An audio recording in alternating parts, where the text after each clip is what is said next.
Zombie Apocalypse.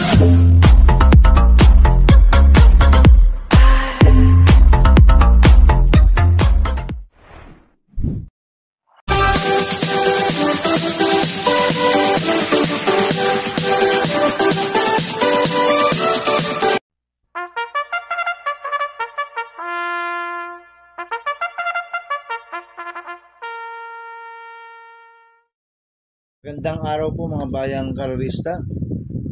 Ngayon po ay araw ng Biyernes, November 14, 2025. Karera po ng Philippine Jockey Club, Padre Garcia, Batangas. Meron po tayong 7 karera sa araw na ito. Nandito naman po yung lingkod, Drunken Master Wangbu aka Lotto Budoy, para magbigay ng giya at analysis sa inyo mga bayang karerista. Mga bayang karerista, start po ng karera natin at 5 p.m. Kaya bago po ako magsimula magbigay ng giya at analysis, huwag pong kalimutan subscribe, like and share yung YouTube channel ko po. At syempre huwag din pong kalimutan i-click yung notification bell ko para updated po kayo sa mga bagong video ko. Kaya mag-start na po ko sa pagbibigay ng giya at analysis. Race 1, winner take all, covers races 1 to 7. May 5 kalaok, grupo 57 to 70, distansya 1,200 meters. First choice ko po dito, numero 3, Reverse Merger. Nagagabayan po ni JB Hernandez. Napanood ko po yung barrel trial nito ni Reverse Merger noong November 8. Nagtala siya ng 1.40 sa milya. Nakapigil pa po yun, 27 ang dating. Kaya sa akin, malaki po panalo sa akin ito. Kaya siya po first choice ko. Second choice ko po, numero 1, Velvet Ace. Nagagabayan po ni Pabs Caballero. Ito si Velvet Ace, sanay na po sa laban po to. Last run po nito, October 26. Ugaw to kila Hole in One, pero 1.40.8 po ang preba nito sa milya. Cambio nito ngayon, binigay kay Pabs Caballero. Lasa pati dilemma po sumakay dito. Kaya may panalo po sa akin to. Kaya po second choice ko. Kaya ang first choice po, number 3, Reverse Merger. Second choice, numero 1, Velvet Ace. Sa race 2 po tayo, Pixis Copo race 2-7. May 6 na kalawak po tayo dito. Grupo 3-year-old and above, maiden race sa distance 1,200 meters. First choice ko po dito, number 2, Justifiably So. Nagagabayan po ni Pati Dilemma. Ito si Justifiably So, anak po ni Justify ito. Alam po natin na magaling sa ibang bansa to si Justify. At nagka-champion po ito. Nag-barrel trial po ito si Justifiably So noong August 24. Sa Metro Turf, nagtala ng 1.28 sa 1,400 meters. Ang kwartos po niya, 14 media, 23 media, 24, 26, 1.28 po ang preba ni Justifiably So sa 1,400 meters. Kaya malaki po panalo sa akin ito. Kaya siya po first choice ko. Second choice ko po yung numero 4, Tascanis Eagle. Nagagabay ni Pabs Caballero. Ito nag-barrel trial po si Tascanis Eagle noong November 6. Nanalo po yan sa PJC. 1.13.2 po naging preba ni Tascanis Eagle. Kaya sa akin, may panalo po sa akin to. Kaya po second choice ko. Kaya ang first choice ko po, numero 2, Justifiably So. Second choice, numero 4, Tascanis Eagle. Sa race 3 po tayo, pick 5, cover race 3 to 7. May 6 na kalawak po tayo dito. Grupo 42 to 56, split. Distansya 1,200 meters. Itong race 3 na ito, tingin ko anybody's race po to. Kaya ako, ang first choice ko po dito ay numero 5, Brown Missile. Nagagabayan po si Big Garganta. Ito nakapag-barrel na po sa PJC to. Noong November 6, tarsero po to kila Love by Strand. Nagtala siya ng 1.12.8 sa 1,200 meters si Brown Missile. Tingin ko siya po magdadala ng unahan dito. Ang kupang distansya 1,200 meters. Pag napabayaan nila sa harapan to, pwede makatapos ang karera po to sa Brown Missile. Kaya sa akin, malaki po panalo sa akin ito. Kaya siya po first choice ko. Second choice ko po, numero 4, Beltuna. Na gagawin po ni Mart Alvarez. Ito nakapag-barrel trial din po ito sa PJC. Si Beltuna. Nagtala ng 1.14.6 sa 1,200 meters. Apprentice po nag-barrel po dyan si Beltuna. Ngayon ang papatong Mark Alvarez. Kaya sa akin may panalo po sa akin to. Kaya po second choice ko. Kaya ang first choice ko po numero 5 Brown Missile.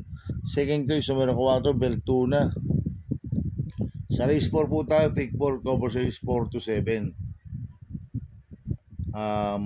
May 7 kalahok po tayo.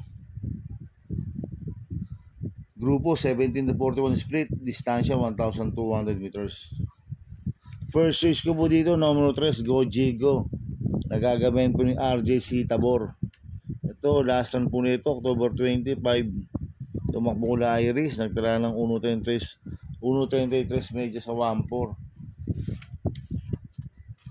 Ngayon RJC Tabor po ang papatong. Ang sumakay po dyan, JB Guerra. Magaling po kay RJC Tabor to, si Go Jigo. Kaya malaki po panalo sa akin ito. Kaya siya po first choice ko. Second choice ko po, numero 5, Advocacy. Nagagabayan po ni AR Villegas. Ito, last run po nito, September 28, pang-4 kay Malabon King. Nagtala ng 1.28.2 sa 1.4. Ngayon, cambioin nito, binigay kay AR Villegas. Lasan, Eminem Gonzalez po sumakay dito. Kaya malaki rin po panalo sa akin ito. Kaya po second choice ko. Kaya ang first choice ko po, numero 3, Go Jigo. Second choice, numero 5, Advocacy. Sa race 5 po tayo. May 6 na kalok po tayo dito. Grupo 42 to 56 split. Distansya 1,200 meters. First choice ko po dito, numero 6, King Hans. Nagagabayan po JB Hernandez. Tingin ko solo aire po to si King Hans. Maganda po numero. Ang kupang distansya 1,200 meters. Kaya sa akin malaki po panalo sa akin ito. Kaya siya po first choice ko. Second choice ko po, numero 1, Queen Gabi. Nagagabayan po ni Patty Dilema. Last run po ni Queen Gabi noong October 29, pang-6 kilabantay sarado. Nagtala ng 1.28.6 sa 1.4. Kaya malaki rin po panalo sa akin ito. Kaya siya po second choice ko. Kaya ang first choice ko po, numero 6, King Hans. Second choice, numero 1, Queen Gabi. Sa races po tayo, sa penultimate race. May 7 kalahok po tayo dito. Grupo 17 to 41 split. Distansya 1,200 meters. First choice ko po dito, numero 6, Ma'am Jen. Nagagabayan po ni RD Raquel Jr. Last run po nito, tumakbo noong November 7, pang-6 kila Marengo. Nagtala ng 1.30.2 sa 1,400 meters sa Metro Turf. Kaya malaki po panalo sa akin ito. Kaya siya po first choice ko. Second choice ko po, number 3, Lucky Fortune. Nagagabayan po ni Tanya Navarroza. Last run po nito, November 7, pang-4 kila Golden Area. Nagtala ng 1.31.8 sa 1,400 meters sa Metro Turf. Kaya may panalo po sa akin to. Kaya po second choice ko. Kaya ang first choice ko po, number 6, Ma'am Jen. Second choice, number 3, Lucky Fortune. Sa race 7 po tayo, sa last race. May 6 na kalahok po tayo dito. Grupo 42 to 56 split. Distansya 1,200 meters. First choice ko po dito, number 6, Copperfield. Nagagabayan po ni Mark Alvarez. Ito, nakapag-barrel trial na po sa PJC. Noong November 6, tarsero ko na blackjack. Nagtala ng 1.46 sa 1,650 meters. Kaya sa akin, malaki po panalo sa akin ito. Kaya siya po first choice ko. Second choice ko po, yung nag-iisang imported, numero 3, Doña Pachi. Nagagabayan po ni Kay Malapira. Ito, nakapag-barrel trial na rin po November 6, pang-5 kila Love by Strand. Nagtala ng 1.13.4 sa 1.2. Kaya may panalo po sa akin to. Kaya po second choice ko. Kaya ang first choice po, number 6, Copperfield. Second choice, number 3, Doña Pachi. Good luck in happy racing mga bayang karalista. Inuulit ko, ito yung gabay ko lang at analysis ko. Pero pagdating sa tayaan, kayo pa din na masusunod. Sana iswertin tayo at magsitama. Kaya good luck po sa ating lahat mga bayang karalista. Mga bayang karalista, supportahan po natin yung Philippine Jockey Club. Maganda po yung karerahan. Kaya sana magsitama po tayo mga bayang karista. Mga bayang karista, shoutout muna ako. Happy racing po sa mga boss ko.